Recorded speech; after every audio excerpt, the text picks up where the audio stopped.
Kalau kita sholat qobliyah subuh, kemudian kita mendengar iqomah, apakah kita lanjutkan sholat qobliyah subuh kita atau kita hentikan saja sholatnya, lalu kemudian kita ikut sholat subuh? Bolehkah sholat sunnah tahajud tapi tidak ba'diyah isya? Mana kedudukan yang lebih tinggi? Assalamualaikum warahmatullahi wabarakatuh. Semoga teman-teman semua yang menyaksikan videonya Abi, Allah berikan umur yang panjang dan berkah, Allah berikan kesehatan jasmani dan rohaninya, dan semoga semua hajatnya Allah kabulkan. Amin, amin ya robbal alamin. Teman-teman, pada kesempatan kali ini kita akan menjawab beberapa pertanyaan yang sudah masuk di kolom komentar. Kita langsung kepada pertanyaan yang pertama. Pertanyaan yang pertama itu adalah berkaitan dengan sholat kodok. Pertanyaannya, apakah kalau kita mengkodok sholat itu disunahkan iqomah dulu, itu disunahkan azan dulu? Mohon penjelasannya. Teman-teman, kalau kita sholat fardu, itu disunahkan azan dulu, iqomah dulu. Walaupun sholat fardu itu dilakukan dengan cara kodok. Contohnya, kita bangun kesiangan nih. Sholat subuh, seharusnya kan di waktu subuh. Kita bangunnya kesiangan, jam 8 kita baru bangun. Apakah disunahkan azan? Apakah disunahkan iqomah? Tetap disunahkan ya. Tetap disunahkan azan, tetap disunahkan iqomah. Lalu kemudian laksanakan sholat kodok subuh tersebut. Tapi dengan catatan, sholat kodok subuh yang kita lakukan pada jam 8 pagi itu, ya bukan karena kita diniatkan untuk sholat jam 8, tapi karena memang kita ketiduran, karena memang kita kecapean mungkin di malam harinya, sehingga tanpa kita niatkan, tanpa kita sengaja kita bangun kesiangan.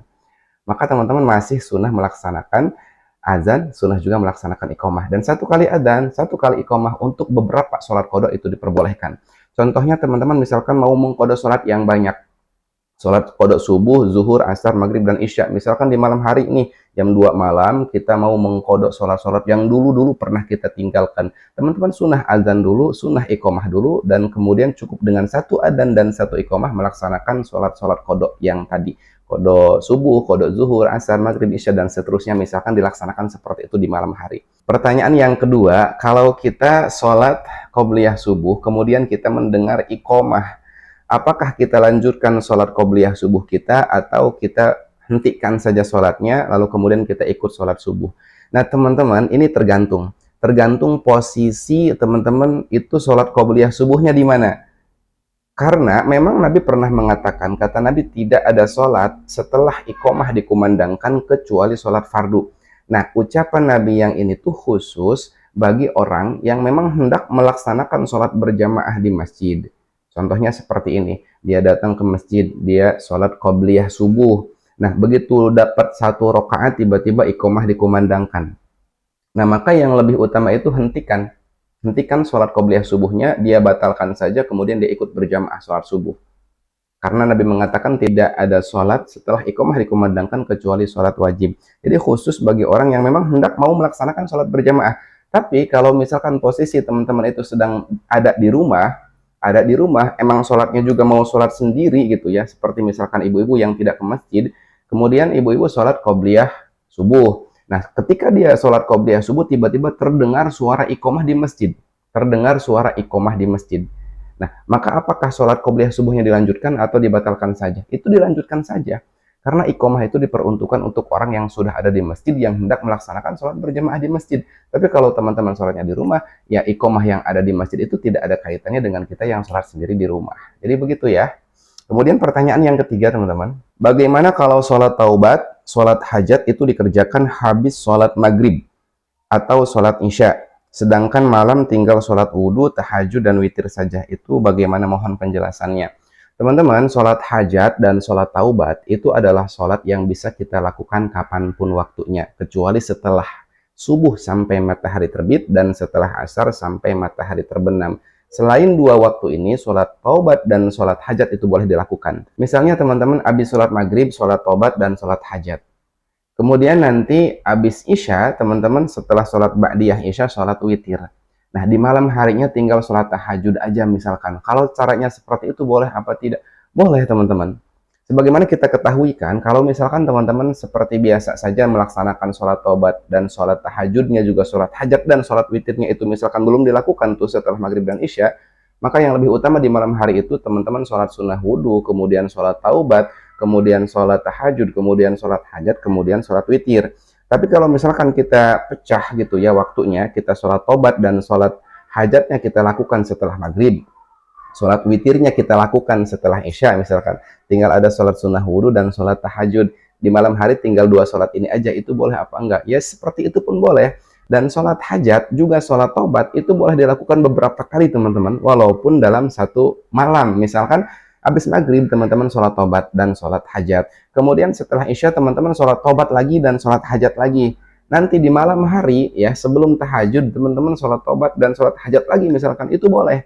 Berbeda dengan sholat witir. Kalau sholat witirnya sudah dilakukan setelah Isya, maka nanti di malam hari setelah tahajud tidak mesti sholat witir lagi. Begitu teman-teman ya. Kita lanjut kepada pertanyaan yang keempat. Saya sholat Isya bangunnya jam 12 malam. Langsung sholat tobat, sholat tahajud, sholat witir. Itu bisa enggak?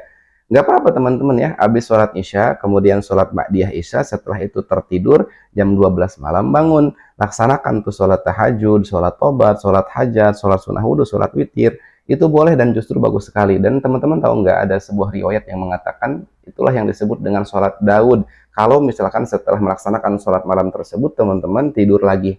Jadi tidur, kemudian bangun di malam hari, laksanakan ibadah di malam hari, rangkaiannya seperti tadi. Setelah itu teman-teman tidur lagi, bangun sebelum subuh, laksanakan sholat subuh. Kalau bisa melaksanakan dengan cara seperti itu, justru itu lebih bagus. Karena yang terpenting, melaksanakan sholat tahajud itu setelah kita bangun daripada tidur. Jadi kita udah Isya, kemudian kita tidur, bangunnya jam berapapun, jam 10 kah, jam 11 kah, atau jam 12 kah, jam 1, jam 2, bangun kapanpun di malam hari, teman-teman sudah bisa melaksanakan sholat tahajud. Kemudian pertanyaan yang kelima, teman-teman ya. Bolehkah sholat sunnah tahajud tapi tidak ba'diyah Isya? Mana kedudukan yang lebih tinggi? Sholat tahajud tapi sholat ba'diyah Isya, itu yang lebih utama yang mana? Tentu yang lebih utama itu kita kerjakan dua-duanya. Karena sholat ba'diyah dan sholat qobliyah itu adalah sholat rawatib. Yang mana sholat ini itu istilah katanya itu sebagai penyempurna sholat wajib yang kita lakukan. Sebelum Isya ada qobliyah Isya, setelah Isya ada ba'diyah Isya. Jadi seakan-akan sholat Isyanya itu, sholat fardunya itu, kita tutup dengan 2 sholat sunnah. Diharapkan ketika sholat Isyanya terjadi kesalahan atau kurang khusyuk dan lain sebagainya, itu disempurnakan dengan 2 sholat qobliyah dan ba'diyah tersebut. Salah satu fungsi rawatib itu adalah seperti itu. Jadi menyempurnakan sholat wajib kita tentu lebih utama. Dan juga teman-teman, sholat tahajud itu adalah sholat yang utama juga. Sholat sunnah yang mu'akkadah, sholat sunnah yang sangat dianjurkan, sholat sunnah yang lebih utama. Bahkan dalam Al-Quran dikatakan, وَمِنَ اللَّيْلِ فَتَحَجَّدْ بِهِ نَافِلَةً لَكَ. Sebagai tambahan amal ibadah kita, maka laksanakanlah sholat tahajud. Orang-orang yang beriman itu salah satu tandanya adalah orang-orang yang istiqomah melaksanakan sholat tahajud. Dan banyak banget hadis yang menceritakan tentang keutamaan sholat tahajud itu. Intinya begini, sholat ba'diyah Isya dan sholat tahajud itu dua-duanya sunnah. Dua-duanya sangat dianjurkan. Artinya sunnah itu dilaksanakan dapat pahala, enggak dilaksanakan juga enggak apa-apa. Yang lebih utama laksanakan keduanya. Tapi kalau misalkan teman-teman hanya bisa melaksanakan salah satunya saja, ya boleh laksanakan ba'diyah Isyanya saja silahkan, laksanakan tahajudnya saja silahkan. Kalau kita bandingkan yang lebih utama tentu sholat tahajud. Karena sholat tahajud itu betul-betul banyak sekali hadis yang mengatakan keutamaan terkait dengan sholat tahajud dan sangat dianjurkan sekali. Bahkan dalam salah satu ayat surat Al-Baqarah, hafidhu ala sholawati was sholatil wusta, banyak sekali ulama yang menafsiri kalimat sholatil wusta itu adalah sholat tahajud. Jadi luar biasa banget sholat tahajud. Teman-teman yang sudah istiqomah sholat tahajudnya tulis alhamdulillahirabbil alamin di kolom komentar. Tapi kembali secara hukumnya, karena ini dua-duanya sunnah, walaupun tidak kita lakukan ya tidak apa-apa juga gitu. Kembali kepada diri kita, kekuatan iman dan ketakwaan kita, apakah mau mengamalkannya ataupun tidak, itu kembali kepada diri kita sendiri. Jadi teman-teman mau melaksanakan tahajud saja boleh, ba'diyah Isya saja boleh, yang lebih utama tentu laksanakan keduanya. Kita lanjut saja kepada pertanyaan selanjutnya teman-teman ya. Pertanyaan yang keberapa tadi tuh? Yang ke-6 atau yang keberapa? Pertanyaannya adalah, Assalamualaikum warahmatullahi wabarakatuh. Waalaikumsalam. Kalau kita sholat kodok fardu, apakah sholat sunnah qobliyah dan ba'diyahnya juga boleh dikodok? Teman-teman, sholat qobliyah dan juga ba'diyah itu sholat sunnah yang kita disunahkan juga untuk dikodok, untuk mengkodoknya kalau kita ketinggalan. Misalnya nih, salah satu contohnya kita masuk ke masjid mau berjamaah, tiba-tiba iqomah sudah dikumandangkan. Kita belum sempat tuh melaksanakan sholat qobliyah subuh. Kita tahu sholat qobliyah subuh itu adalah sholat sunnah yang mu'akkadah, sholat sunnah yang sangat sekali dianjurkan, yang besar sekali pahalanya. Tapi ketika iqomah sudah dikumandangkan, kita nggak boleh sholat sunnah tuh, langsung aja kita ikut berjamaah sholat subuhnya. Nanti setelah selesai sholat subuh berjamaah, teman-teman boleh tuh melaksanakan sholat qobliyah di waktu setelah sholat subuhnya. Jadi boleh, dan itu hukumnya bukan kodok, tetap adaan karena dilakukan di waktu subuhnya. Dan walaupun misalkan teman-teman satu waktu karena kecapean, karena mungkin ketiduran, kelelahan, biasanya nggak pernah nih bangun kesiangan, tapi tiba-tiba hari ini tuh bangun kesiangan, bangunnya jam 7 udah siang tuh. Nah teman-teman kan belum sholat subuh, maka sholat qobliyah dulu itu diperbolehkan dengan cara kodok niatnya. Usolli sunnata subhi rakaataini qobliyatan qodo'an lillahi ta'ala. Jadi untuk orang yang kesiangan, ya kesiangan bukan sengaja emang dia bangunnya siang, tapi memang kesiangan karena kecapean tadi, kemudian dia bangun jam 7, misalkan dia sholat qobliyah subuh dulu, itu boleh dan dianjurkan. Setelah itu dia sholat subuhnya juga dengan cara kodok, tentunya qobliyahnya kodok dan sholat subuhnya di kodok. Jadi intinya sholat-sholat sunnah itu juga kalau kita tinggalkan itu disunahkan untuk dikodok. Ini terkhusus ya untuk orang-orang yang bukan sengaja meninggalkan sholat pada waktunya. Berbeda lagi halnya dengan kalau kita misalkan memang sudah terbiasa setiap hari bangunnya kesiangan.